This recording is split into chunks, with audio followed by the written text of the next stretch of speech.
What's up, you guys? James Strickland here. Welcome to week 20 on my road to 2,100 pounds and my continuation on my road to 700 pounds on bench press. This week is a very exciting week, I am happy to say. So starting off the week, I'm actually going to be going out of town on Sunday through Tuesday, and so I've opted to do my bench day right after the deadlifts on the previous week of week 19, and so actually I'm sorry, my light squat day. So I did this on Saturday. So starting off the day here after my warm-ups obviously is a 585 paused bench. This is the heaviest I've been in a while, and I was just cautious about it, but I felt extremely good about that. I feel like I've got about 630 to 640 in the tank this week. Which means 3 weeks out, I'm looking to go 660, 670 at the meet, which will put me at the all-time world record in a full meet. So very excited about that. So stay tuned for the next 3 weeks. We'll see how the bench actually turns out. But wanted to conserve energy, obviously going super heavy on squat for this training cycle after this on day 2. So obviously, like I said, hitting this on Saturday, walked around on vacation outside in the sun for the next 2 or 3 days, so I was a little bit concerned, but you'll see that here in a minute. Moving on, I've got some drop sets basically of, this is 495, right at 500, this is 500 pounds actually. Got the 2.5s on the sides, and this is, let's see, 2 sets. I did, first one was 5 paused reps. As you can see, pretty easy. Second set here, I did 6 touch and go reps just to kind of get some speed work in. And it actually called for 200-pound dumbbells, 2 sets of 8. Because this gym tops out at the 125 range on dumbbells, I went ahead and did what I thought would be the equivalent of 200-pound dumbbells, plus or minus a few. I think 200-pound dumbbells, each rep is about the same as doing 495 or so. So I went ahead and just did two sets here for a total of 11 reps with 500 pounds after the 585. Shoulder is feeling absolutely fantastic. No issues in my shoulders whatsoever. No tendonitis. No issues with joint pain or arms or really anything in my whole body actually, but specific to bench day. Obviously my concern for the last few weeks was just getting that shoulder healthy. That's why I went to dumbbells, and we are back on track. So moving on, I've got some weighted dips. Set today calls for body weight plus 240. These are always a little bit awkward. I've never gone this heavy on weighted dips in this gym, so this setup is a little bit awkward. The bars, well, at least when you have my body weight plus 240, which is somewhere in the range of mid 500s, it's a little bit hairy. As you can see, I'm trying to get a good grip here, even with chalk. Those rubber handles, they actually flex a little bit, and they will move, so it's a little bit scary there. Always get lightheaded on the first rep. Try to pause it at the top, get a good squeeze, working those triceps, getting down, not too far down, but just far enough to where I'm lighting up those triceps big time, and set it down controlled. So first set out of the way, 5 reps. Next set here, as you can see, I like to kind of get my head in the game. Obviously we're not playing with lightweight here. But I am a big fan of weighted dips. They've always helped my top end strength on bench. But like I said, when you have anywhere north of 200 pounds, especially when you're getting closer to 300 on these weighted dips, any little movement can be a disaster if you're not careful. So I'm always strapped up with the wrist straps and everything. As you can see there, I was off balance when I got up at the top. Reset here, get up there. Look like I'm kind of overcompensating a little bit on the right. I think the weight's swinging on me. 2.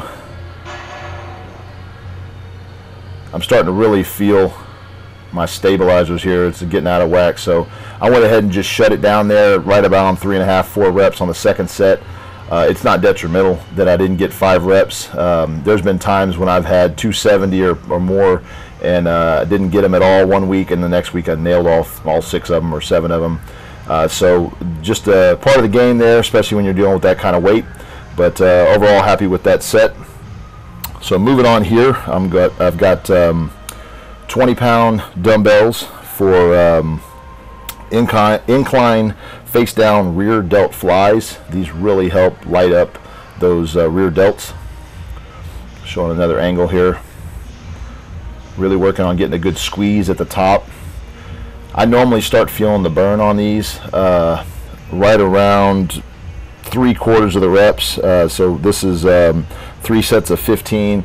Right around, you know, about 10 to 11 reps, I really start feeling a good burn. And so those last few reps are, I wouldn't say a struggle, but I definitely feel them working very, very well. It doesn't take a lot of weight. I mean, I'm capable of doing a lot of weight on those, but 20 pounds is all it takes with 3 sets. I'm not trying to absolutely destroy my delts there. So I've got some chest-supported dumbbell rows here, doing them on an incline. I've called these seal rows before. Technically, a seal row is where you're laying flat. But if you have that set up, I actually recommend that over this. But a lot of these, you know, benches are not set up to really put up on any higher. They're a little bit unstable. So this is 85-pound dumbbells, 4 sets of 10. Once again, hitting these rows. I hit back quite a bit, as you guys can see. Obviously, I do pretty much back on Fridays, all day Friday, including my deadlifts. But obviously, I do hit it on my upper day. And you'll see, obviously, I've got all these rear delts. Got these rows. I got rows all day long on Friday. So back is a huge contributing factor to my overall strength, not just bench. So showing a little different angle here. Really working on getting a squeeze at the top.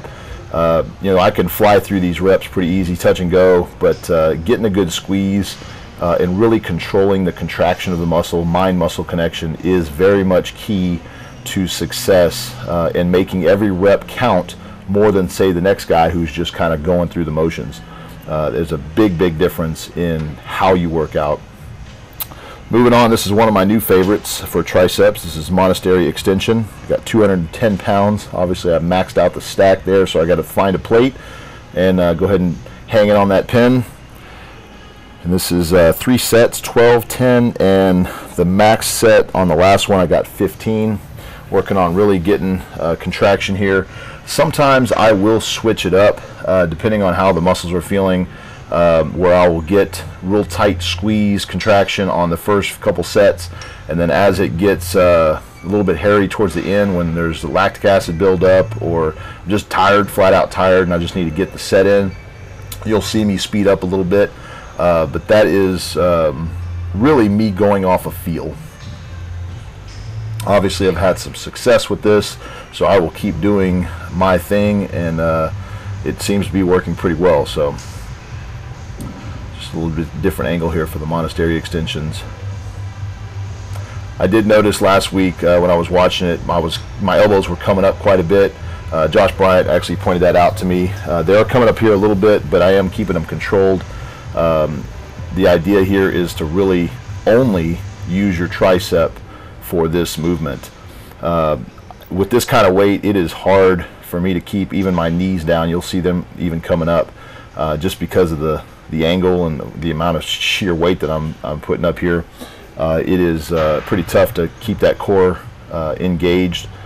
So working on some bicep curls here with the rope. I've got 140 pounds on the stack, and this is 3 sets of 15. Just working on just getting a little bit of bicep work in here. I don't focus on biceps at really much at all. If anything, I hit them once, maybe twice a week. And I think this is probably the only set that you will see, other than maybe Meadows rows or something that's just kind of slightly hitting them. This is about the only thing I do for biceps. So my biceps, obviously, you know, I do work them with my core movements and other compound movements, but as far as focusing on them, doesn't take a lot. Moving on, day 2. So this is done actually the next Wednesday. So that first day was done on Saturday. This is several days later. You would think that I have a lot of rest. Actually, it's quite the contrary. I was hanging out at SeaWorld all day long for the last couple days with the family in the hot, sweltering sun. It was about 110 degrees outside, no lie. Literally 10 hours a day walking around, but having fun. So my family comes first no matter what. That was my warm-up, 585. I was a little bit, well, I mean, obviously I was a little bit concerned because I had been, you know, obviously down in water and making sure that I was properly hydrated, but, you know, sweating for that much time, just sodium coming out of you like crazy. You know, I've been eating like crazy as well, just, you know, vacation. But just walking around and just being tired. My ankles are swollen from just, you know, being on them all day long. Side view here of the 585 warm-up. You know, I was obviously went into the day just a little concerned. You know, I just want to make sure that everything was tight. If I felt anything off, I wanted to make sure that I knew and addressed it before it got worse. So I went ahead and opted for what I think is probably going to be a good opener at the meet, which is right at 645 here. Feeling very comfortable with low bar. You'll see I've changed up my hand placement just slightly to take a little pressure off the shoulders and elbows, but really don't have any issues going on there, so I'm happy with low bar right now.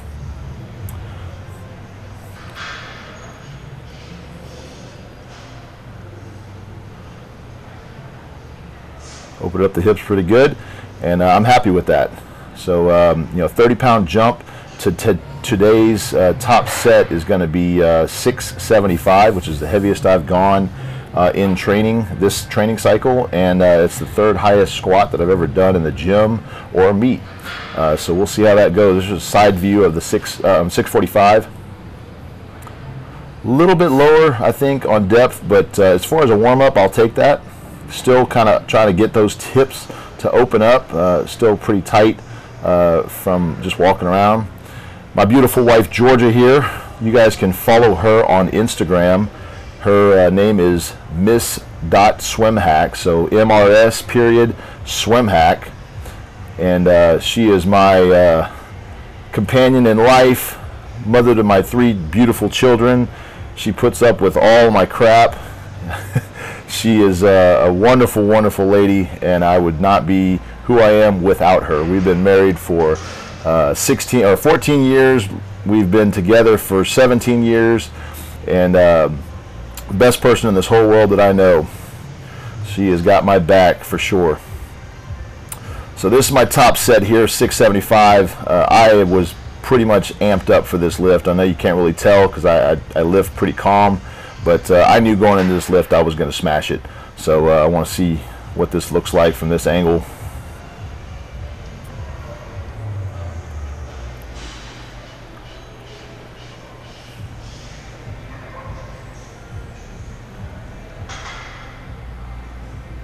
Very happy with that.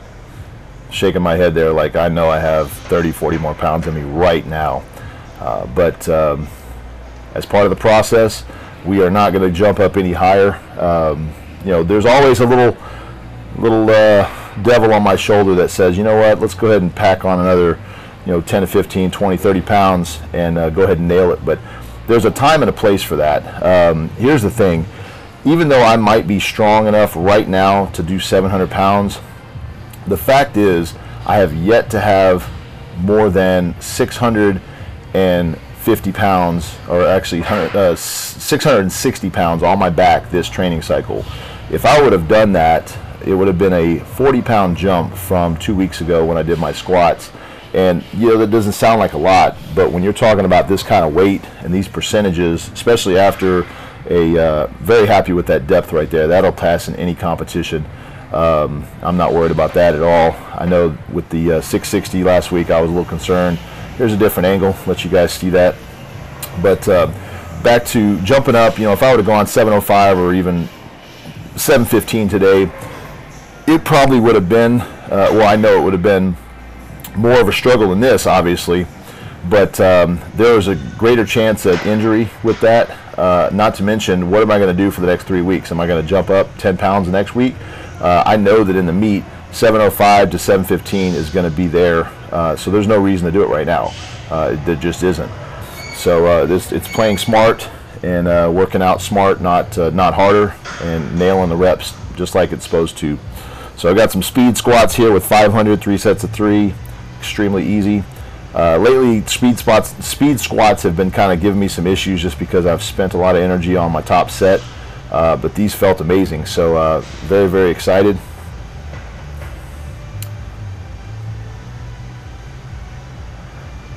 Messing with the wife over on the side. You can't see her. She's over to the left. Messing with me during my squat set. All right, so I've got some paused squats here. This is 470 pounds, and this is 2 sets of 2. Just a real hip opener, and really working on just firing out of the bottom there.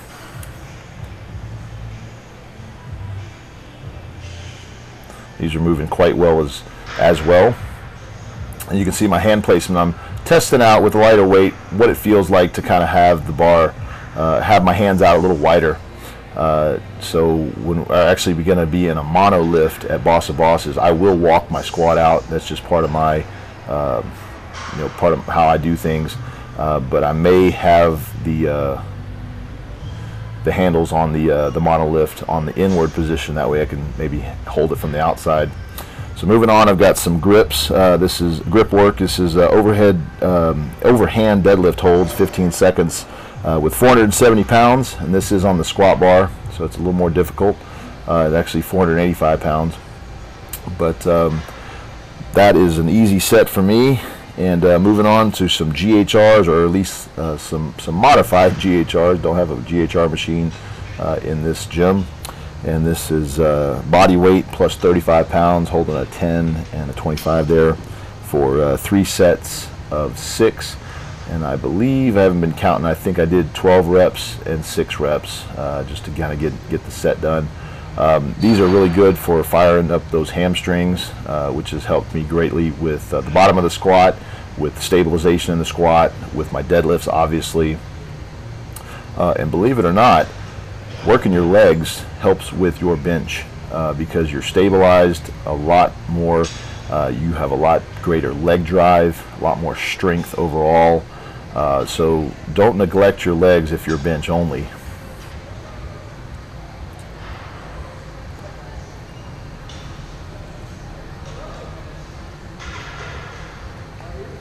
So this was done on a Thursday.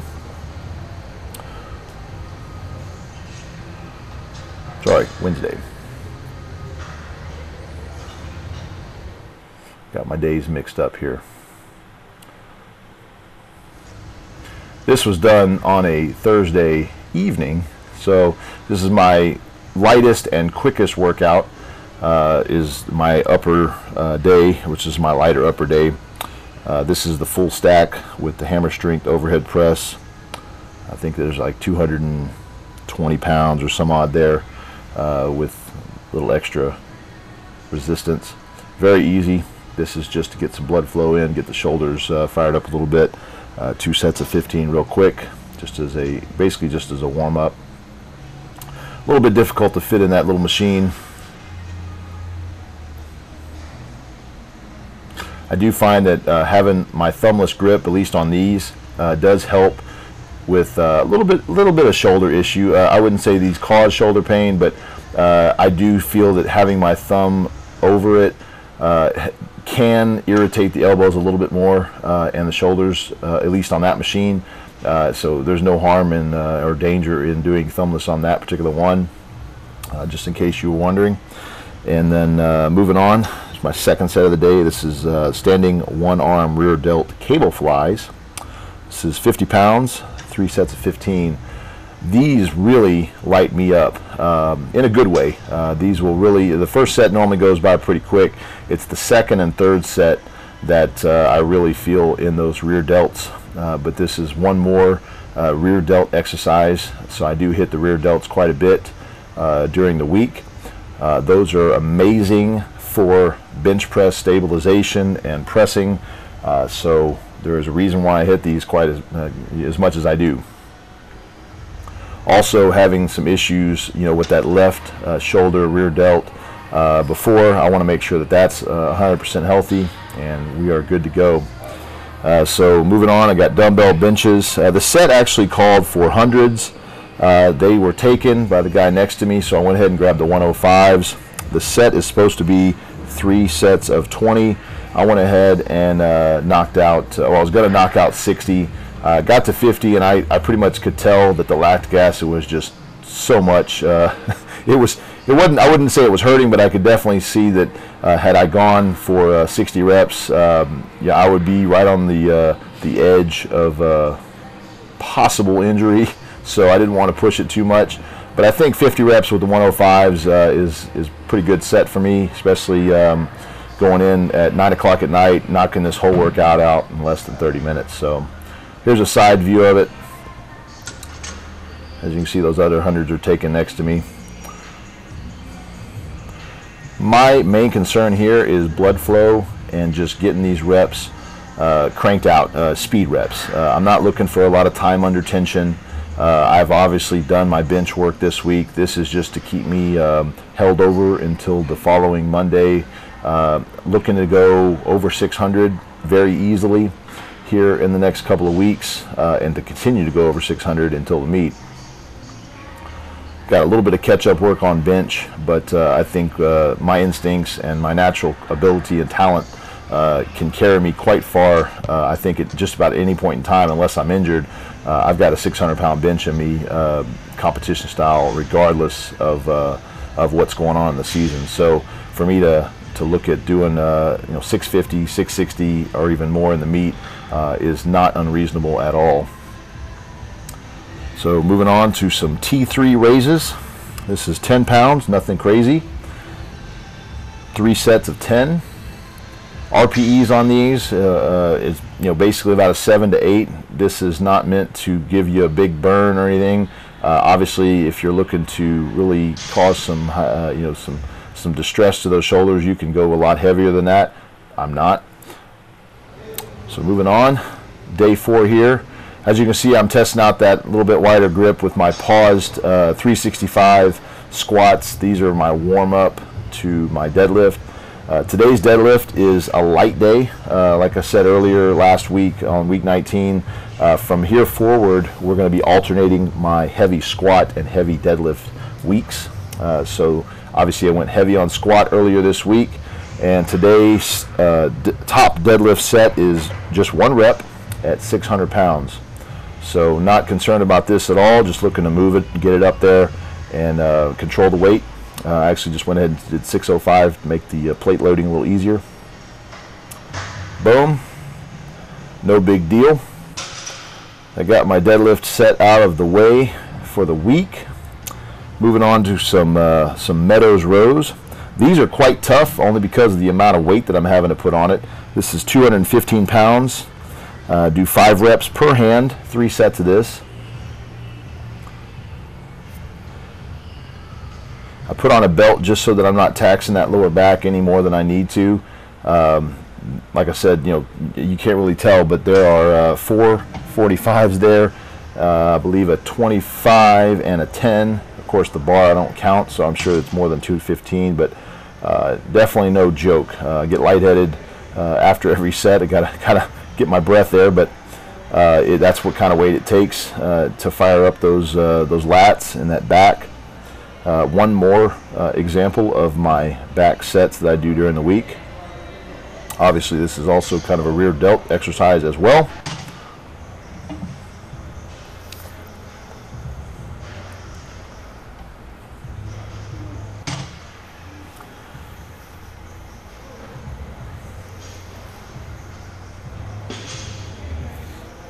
I actually had quite a lower back pump today, even though deadlifts weren't crazy heavy. Just I think just the buildup of everything during the week, and obviously heavy squats is still, my body's still recovering, lower body. Moving on here, I've got some seated rows. These are based on RPE, so the first one is supposed to be 6, so I went and just kind of guessed on this and went 150 pounds on the stack. Figured that was about an RPE 6. Went ahead and added 100 pounds and did 250, which is the whole stack for my RPE 7. Really working on just getting a good squeeze because these were extremely easy. Just want to make sure I'm controlling the weight. This is 5 reps each set. So went ahead and I had to go an RPE 8, so I found 2 15-pound dumbbells that I could fit on there and a 10-pound plate, and went ahead and nailed out 5 reps here. I'm pretty sure this was about an RPE 8, holding it for a squeeze for good measure. No big deal. Seated rows are one of my strengths. Moving on to one of my favorites and my non-favorites is my neutral grip lat pull downs. This is the whole stack here at 250 pounds. First set normally goes off without a hitch. This is a lot of weight, but it's moving very easily. 15 reps here. My love-hate relationship with this is if I had all the time in the world to rest, I could probably hit these no big deal. I normally take about 5 minutes rest in between each set, but it doesn't seem to be enough. The lactic acid builds up really big, and it doesn't seem to subside. So the second set here of 15, I had to basically break up a little bit. I think I did 10 reps and then I did 5 reps. Starts getting really hard to hold that bottom squeeze.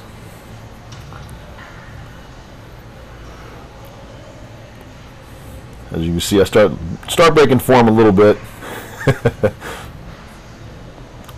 Start getting lightheaded too.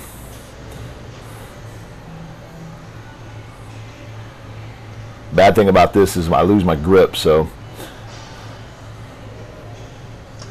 I got 13 and then 2 on the last there. Alright, so last set here of 15. I went ahead and called it. I knew that I was going to break this up into a couple different sets just because doing 15 reps was quite a bit. Very much like cardio.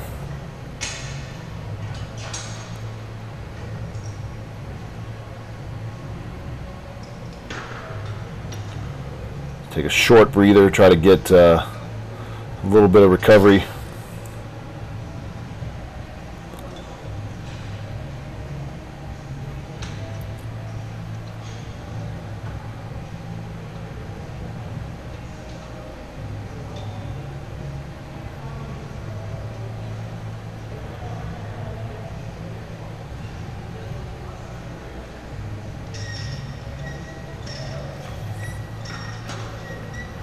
Alright, and that is it. As you can see there, I'm lightheaded. Alright, let's move it on to some more grip work. This is my static holds. I've got a 10-pound plate here. Some of y'all are familiar with this. Most of y'all probably are, but if you're new to the channel, I appreciate you tuning in. These are basically to help build up my deadlift grip. I don't have an issue right now, but I don't want one. So what I do is I hold the plate between my ring finger and my thumb on each hand for 20 seconds, and then I switch to my pinkies, between my pinky and my thumb for another 20 seconds. And what this does is it strengthens that part of your grip, because typically when you lose grip on the deadlift, it's not going to be your index and your middle finger. It's going to be between your ring and your pinky that are going to slip first. So if you build that up using specific training for your grip, it'll actually make you stronger. These don't hurt as near as much as when I first started doing them. First few times I did them, I had to do them with 5-pound dumbbells or 5-pound weight for 5-10 seconds each. Now it's just part of the regimen. It's no big deal. And this is not meant to be super heavy. You don't want to do 25, 45 pounds, anything crazy. It doesn't take much because obviously your grip, you're never going to have 45 pounds worth of strength between your pinky and your thumb in order to hold up your deadlift grip. Deadlift grip. But extremely happy. Some of you guys are worried about calluses possibly. What I typically do, I build up quite quite a thick callus by the end of the week. What I do is I shave it off in the shower. I just have a little pumice stone or some sandpaper, and I don't grind them down all the way. I just take them down just to where the edge is off, just to where they're slightly smooth. There's still a little bump there, and then I put some some lotion on it, or some there's a few different creams and things like that you can put on just to keep it moisturized overnight. I know it sounds corny, but take care of your calluses and they'll take care of your grip. Let's face it, this is not for anybody to be trying to be not be sissy or freaking out. I'll put lotion on my hand every damn night. I don't care. It helps keep the wife happy. It helps keep my deadlift grip happy. So if you like to have rough hands, then you could freaking have rough hands. I'm gonna have smooth hands, and I still hold on to my damn deadlift bar. So it is what it is. But you can definitely check out on my Instagram. Username is SwimHack. I've got a few different things of how I take care of my calluses. It's not a big deal. It's something you do once a week, maybe twice a week, if that, if you got really bad calluses. But very, very, very rarely do I have a torn callus. And if I do, I normally get it healed up within a day or two. It's not a big deal. Moving on, suitcase deadlifts. Nothing crazy here. Just working on 175 pounds on the bar, 2 sets of 2. It's just working on some obliques and some sides. But that's it for the day, man. I appreciate you guys tuning in. Please like and subscribe and follow me on Instagram @SwimHack. Thanks.